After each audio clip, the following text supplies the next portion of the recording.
Washington, just when Americans feared their president might go to war with North Korea, and just as Donald Trump's signature campaign promise to repeal and replace Obamacare seems destined to go down in a screaming heap, Trump has opened a volatile new front against what had been a slow burn social justice protest by black sportsmen. Both North Korea and repeal and replace were bombed from the headlines through the weekend as Trump, first at a Friday night rally in Alabama, and on Twitter through Saturday and Sunday, called for the sacking of footballers who have taken to kneeling during the national anthem, denouncing them sons of bitches. Americans well know Trump's bait-on-itch tactics. If issue A is not going well for him, or if opponents B and C are getting too much media oxygen, he goes to the mattresses on issue D, or opponent C. And if North Korea and Obamacare, inevitably, will come back into the news. And for now it's too early to say if Trump can win his new war, launched against predominantly African-American sportsmen as he wound up a predominantly white crowd in Alabama. Trump won vocal support on social media, and there were reports of fans booing the protests at Sunday's ball games. But in picking on a handful of players and urging fans to boycott the game, the president sparked dozens more to join the protests in Sunday's games, and the National Football League backed them, as did a bunch of team owners, some of them Trump donors and supporters. At one stage Trump tweeted, "NFL attendance and ratings are way down. Boring games, yes, but many stay away because they love our country. League should back US, NFL attendance and ratings are way down. Boring games, yes, but many stay away because they love our country. League should back US." Donald J. Trump. At Real Donald Trump. September 24, 2017 in Alabama on Friday evening, he won great applause when he said, "Wouldn't you love to see one of these NFL owners, when somebody disrespects our flag, to say, 'Get that son of a bitch off the field right now, out, HES fired.'" Stevie Wonder, left, kneels on stage next to his son Kwame Morris before performing at the Global Citizen Festival in Central Park on Saturday. Photo op. But despite the urgings from the White House, the NFL declared in a statement that none of the teams that refused to take the field for the Star-Spangled Banner would be punished. In some standout tweets by high-profile players, Trump was branded a bum and a jerk.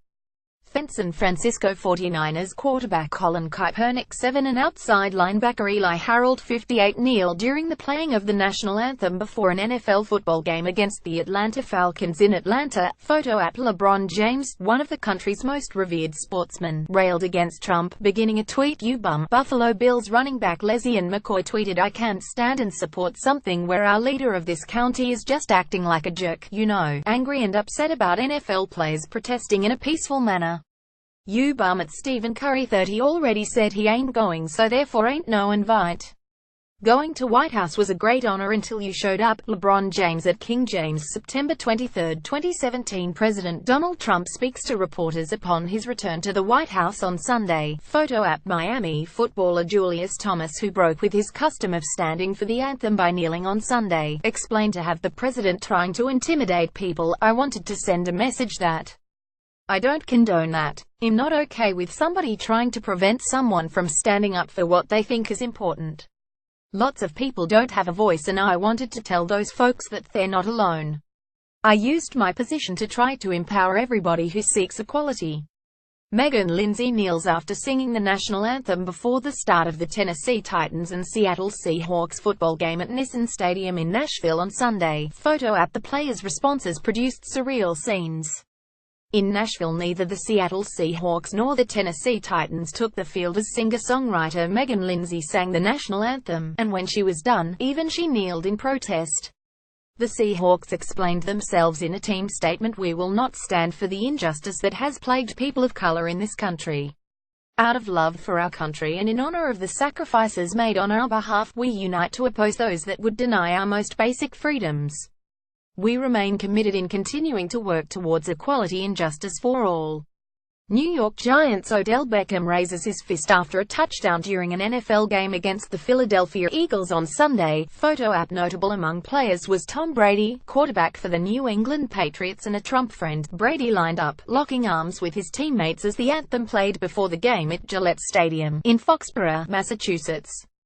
Earlier, Patriots owner Robert Kraft, an avowed Trump supporter who donated $1 million to the president's inauguration festivities, condemned Trump, issuing a statement in which he declared himself deeply disappointed by the tone of the comments made by the president on Friday.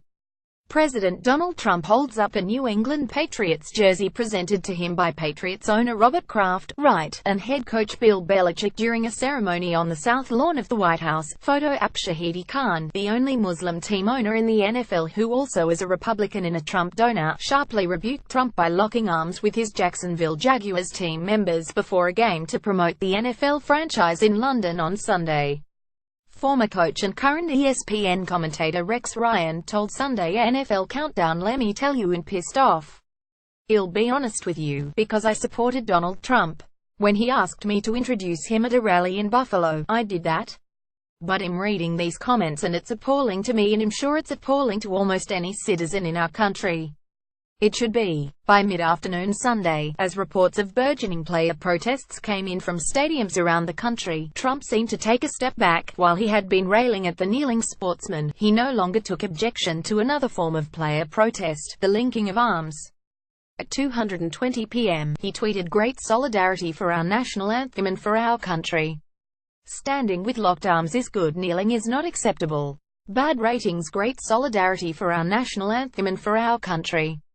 Standing with locked arms is good, kneeling is not acceptable. Bad ratings." Donald J. Trump at Real Donald Trump, September 24, 2017. And Trump was silent on a throwback to the protests of the 1960s, when the New York Giants' Odell Beckham celebrated scoring by dropping the ball and standing with a clenched fist raised above his head. The protest was taken up beyond sports venues. Performing in New York on Saturday evening, legendary black singer Stevie Wonder paused to kneel in prayer, telling his audience, "At the Global Citizen Festival tonight, I'm taking a knee for America. But not just one knee, I'm taking both knees." Apart from the political absurdity of Trump buying this particular fight, the players' right to free speech was a dominant theme in the critique. Former NFL Commissioner Paul Tagliabue told reporters it was insulting and disgraceful for Trump to pick on individual players, particularly one who the president declared he was disinviting to the White House, even though the player, Stephen Curry of the Golden State Warriors, had already said publicly that he would not be attending. "When it comes to speech, they're entitled to speak, we're entitled to listen, we're entitled to disagree or agree, for that matter," Tagliabue said. "But we're not entitled to shut anybody's speech down. Sometimes you don't like what you hear. Well, that's true of life in lots of contexts.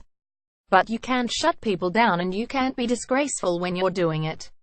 Before Trump's weekend intervention, the protests pretty much had been a one-man show that had been instigated against serial questionable police killings of African Americans in the time of Barack Obama, Trump's predecessor as president.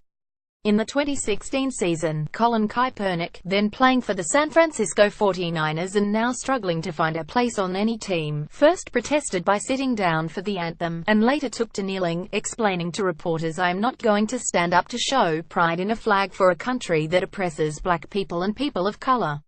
It was as potent as it was provocative, but only a handful of other sportsmen emulated him.